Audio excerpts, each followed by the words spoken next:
그 신형 ICBM 핵탄두 장착이 가능한 신형 ICBM 야르스 등의 어떤 시험 발사에 성공했다 이 사실을 밝히면서 내년에는 이보다 올해 했던 것보다 훨씬 많은 12번 정도의 시험 발사를 할 것이고 그 배치되는 그 개수도 20기 정도로 대폭 확대해서 배치를 하겠다. 그야말로 신냉전 시대가 열렸다 이런 표현이 나오는데 앵커께서 아까 말씀하신 것처럼 스트롱한 국가들 사이에서 지금 엄청난 무기 경쟁이 이루어지는 양상입니다. 네, 지금 러시아의 움직임을 두고요. 지금 심정수 차장이 이야기한 것처럼 제2의 신냉전 시대가 다시 시작되는 분위기다라고 분석을 하는 전문가들이 많습니다. 지금 얘기한 야르스라는 러시아의 대륙간 탄도미사일 저희가 간략하게 좀 내용을 정리를 해봤는데요. 신 대표님, 몇 가지 대표적인 부분을 좀 설명을 해주시죠. 어떤 미사일입니까? 일단 ICBM, 즉 대륙간 탄도미사일이고 사정거리가 12,000km나 되거든요. 그리고 다탄도미사일입니다.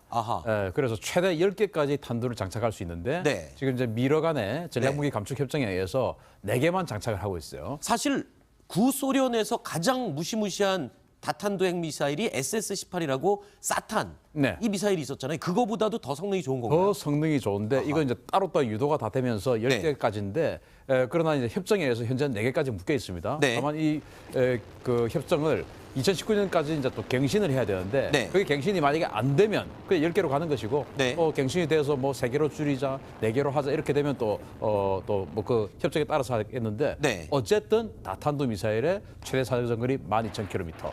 굉장히 강력한 탄두 4발을 싣고 있는 그런 미사일입니다. 자, 러시아의 ICBM 야르스 미사일. 이 미사일은요. 조금 전에 저희가 영상으로 잠깐 언급을 했습니다만 미국의 탄도미사일 요격 시스템, MD 시스템 자체를 무력화시킬 수 있는 무시무시한 무기입니다. 그 첫 번째 이유를 설명드리겠습니다. 자, 러시아 야르스 미사일이 발사될 경우요. 탄두의 궤도가 굉장히 특이합니다. 일반적인 탄도미사일의 탄두 궤도를 보여드리겠습니다. 보통 포물선을 그리면서 이런 형태의 궤적을 남기면서 날아가겠죠. 그러나 이 야르스 미사일의 탄두는 굉장히 특이한 궤도를 그립니다. 정점을 찍은 후 목표 지점을 향해서 떨어지던 탄두가 갑자기 방향을 틀어서 다른 궤적을 만듭니다. 그리고 목표 지점에 낙하하기 직전에 또 한 번 궤적을 틀어서 방향을 틀어서 특이한 모양의 궤적을 그리면서 날아가게 됩니다. 자, 이 특이한 모양의 궤적 어떤 의미가 있는 거죠? 저걸 이제 편심 탄도 비행이라고 그러는데 예를 들어서 탄도 미사일 같은 경우는 주로 이제 속도가 워낙 빠르기 때문에 유도가 잘 안 돼요. 그래서 입사각과 반사각이 뭐 거의 정해져 있는데 이 편심 탄도 비행은 그렇게 입사각 반사각이 정확하면 뭐 쏘는 순간 어디로 떨어지겠네 해서 그쪽의 MD 역량을 미사일 방어 시스템을 집중하면 되지 않습니까? 그러니까 단순한 포물선인 경우에는 정점의 위치만 찾아내면 떨어지는 지점을 예측할 수가 있다. 그래서 1시간 전, 뭐 또 수십 분 전에 미리 시스템을 가동할 수가 있죠. 그런데 이 편심 탄도 비행은 내려오다가 꺾어가지고 수평으로 또 비행을 하다가 또 내려오다가 또 수평 비행을 하고 이런 식으로 하기 때문에 도대체 어디에 떨어질지 모르는 것이죠. 그걸 이제 편심 탄도 비행이라고 하고 야르스는 그런 편심 탄도 비행을 지금 이제 구현하고 있고 북한도 사실은 이 연습을 계속하고 있습니다. 그래서 혹시 북한이 텔레메트리라고 해서 ICBM의 탄두와 그리고 통제소와의 송수신을 굉장히 강조하는 이유가 이런 부분을 염두해서 그런 건가요? 네, 그렇죠.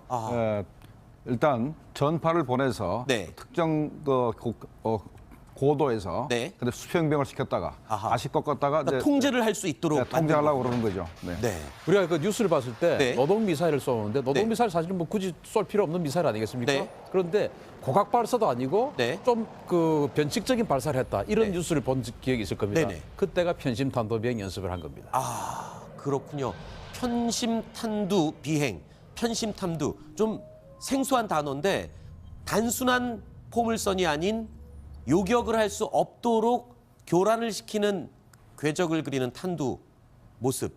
자, 굉장히 특이한 성능을 갖고 있군요. 그리고 또 한 가지 MD 시스템을 무력화시키는 또 다른 기능이 숨겨져 있습니다.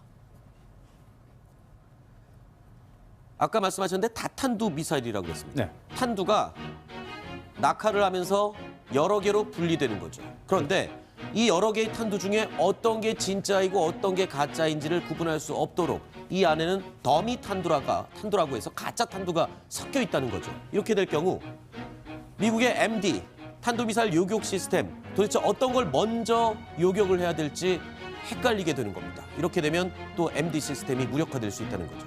어떻습니까? 현재는 다탄도미사일을 네. 요격할 능력이 없습니다. 그래요? 그래서 현재 미국에서 사드를 다탄도미사일을 방어할 수 있는 네. 사드 버전 2를 현재 개발 중에 있습니다. 네. 현재로서는 막을 방법이 전혀 없습니다. 그리고 이 야르스 미사일이요. 알아보니까 EMP 탄의 공격을 받아도 전혀 영향을 받지 않고 원래 목적지로 그대로 날아갈 수 있는 능력이 있다. 그 정도로 어마어마한 무기. 일단 이 야르스는 미국의 MD를 뚫기 위해서 미사일 네. 방어 시스템을 뚫기 위해서 굉장히 많은 시스템을 적용했어요. 네. 가장 중요한 것이 콜드런치. 북한도 네. 지금 북극성 콜드런치 하지 않습니까? 그렇죠. 콜드런치를 하면 위성에 일단 탐지가 덜 됩니다. 콜드런치를 해서 방금 앵커께서 지적하신 대로 이 EMP 공격을 받아도 그대로 송수신이 계속되면서 네. 유도가 될 수 있도록 하는 네. 시스템.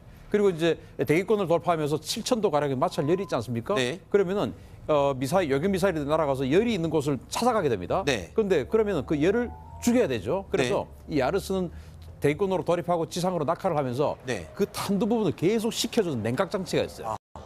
열 추적 미사일에 안 당하기 위해서 계속 탄두를 식혀줍니다. 러시아의 지금 미사일이 미국을 위협할 수 있는 충분한 지금 가공할 만한 위력을 갖고 있습니다. 그렇죠. 그렇게 계속 식혀주면서 저 진짜 탄두, 가짜 탄두가 여러 개 있으면서 저게 또 유도가 돼요. 그냥 쭉 떨어지는 게 아니고 네. 유도가 되어서 막 이렇게 사실은 뭐 굉장히 뭐 꼬불꼬불은 아니지만 네. 꼬불꼬불하게 어딘가로 떨어지지 모르게 그렇게 또 진짜 탄두, 가짜 탄두가 날아가니까 네. 굉장히 MD 미사일 방어하기 힘들어집니다. 알겠습니다. 자, 여러분.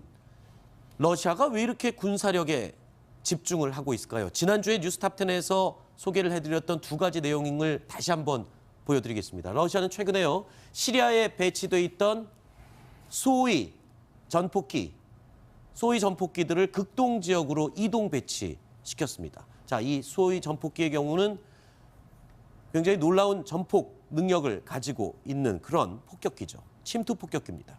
이거 말고 또 있습니다. S-400이라는 지상 최강의 이 지대공 미사일 시리즈들을 극동 지역에 또 추가 배치를 했습니다. 자, 여기에 야르스 미사일까지. 러시아가 왜 이렇게 지금 군사력 증대에 집착을 하고 있는 건가요? 어떤 의도가 읽힙니까? 러시아는 현재 미국이 북핵 문제와 관련해서 대화를 통해서 해결하려고 그러지만 네. 이것 자체가 결국은 군사적인 옵션으로 네. 발전할 가능성이 높다고 이제 판단하고 있는 겁니다. 네. 그래서 러시아는 중국하고 이렇게 입장을 같이 해서 북핵 로드맵을 작성을 했습니다. 아하. 그래서 중국, 러시아 북핵 로드맵이 뭐냐면은 대화 협상을 통해서 북핵 문제를 해결한다. 네. 그리고 제재와 압박은 뭐 소용이 없다. 그러면서 계속해서 대화 협상을 주장을 합니다. 네. 그러면서도 현재 만약에 미국의 군사적 옵션이 실행되면은 네. 그것이 동북아 전체뿐만 아니라 그 이외의 지역에도 피해를 끼칠 것이다. 네. 그 외의 지역은 모스크바까지 얘기하는 겁니다. 네. 그래서 러시아가 아하. 최근 들어서 극동 지역에다가 이렇게 군사력을 계속해서 증강시키고 있는 겁니다. 그렇군요. 자, 그리고요. 러시아는 또 이 대북 문제에 관해서도 중재자를 자처하고 있습니다. 그러니까 내가 이 대북 문제를, 북한 핵 문제를 해결하는데 좀 앞장서겠다라고 먼저 나서고 있습니다. 자, 어떻습니까? 안찬일 소장님. 북한 입장에서 보면 이렇게 러시아가 나서주는 것 굉장히 바라던 바 아닌가요? 그렇죠. 이제 북중 관계가 별로 신통치 그렇죠. 않지만 러시아가 저렇게 신식 무기들을 가지고 자기 주변으로 지금 전진 배치하니까 북한으로서는 상당히 또 말하자면 자신들에게 위안도 되고 네. 특히 지금 뭐 석유 문제, 원유 문제에서는 지금 중국보다는 러시아에 조금 의존하려고 하니까 네. 어쨌든 북한이 최근에 러시아 쪽으로 많이 근접하는 것은 뭔가 러시아와 북한 간의 이해관계가 맞아 떨어지고 또 러시아 푸틴도 이제 북한 신동방 정책에서 북한을 어떤 안보적 차원에서 중요시하다 보니까 이참에 북한으로서는 상당히 잘 됐다. 그래서 아마 러시아 쪽으로 경도되는 것 같습니다. 네. 이거는 말이죠. 트럼프 행정부가 지난 19일 날 발표했던 네. 국가안보전략보고서. 그렇죠. 그 책임도 좀 있습니다. 그러니까 트럼프 대통령 자체가 네. 러시아와 중국을 미국의 경쟁 국가다, 그렇죠. 라이벌이다 이렇게 얘기했지 않습니까? 네. 말이 라이벌이지 어떻게 보면 가상 적국으로 이제 그렇죠. 한 겁니다. 그래서 미국 내에서도 뭐라 그런다면 러시아 하나도 현재 버거운데 네. 중국까지 넣어가지고 적국으로 만들었다. 네. 그런 비난을 받고 있지 않습니까? 네네. 그래서 현재 러시아의 그런 그 북한을 옹호하는 입장 자체가 잘못하면 이게 새로운 신냉전이 되면서 네. 러시아, 중국 그리고 북한을 하나로 똘똘 뭉치게 만들어서 아하. 새로운 북방 삼각관계를 만들 가능성이 있다고 생각이 됩니다. 아, 굉장히 우려스러운 상황이 벌어질 수도 있겠군요. 또 러시아가 무서운 것이 네. 여기에서 그치지 않고 더 신형의 대륙간 탄도미사일 지금 동시에 또 개발하고 있습니다. 네. 야르스가 2009년부터 실전 배치가 됐는데 네. 26일 즉 어제 토플M을 발사했지 않습니까? 네. 토플M의 정식 제식 명칭이 RS-10이에요. 네. 야르스는 RS-24. 네. 그런데 이 토플M을 카자흐스탄 서쪽 지방에 있는 그 아스트라한주에서 발사를 해서 캄차카 반도에 낙하를 시켰습니다. 네. 낙하를 시키면서 MD 시스템 연구를 한 거죠. 자기 영토니까. 네. 그렇게 해서 미국의 MD를 뚫을 수 있는 그런 어떤 그 테스트용으로 토플M을 어제 발사를 했고 네. 그것을 RS-26이라고 해서 네. 야르스의 다음 모델을 벌써 개발에 들어갔다는 겁니다. 네, 알겠습니다. 자, 이 신냉전 시대가 다시 열리는 건 아닌지 우려스러운 상황입니다. 두 번째 이야기로 넘어가겠습니다.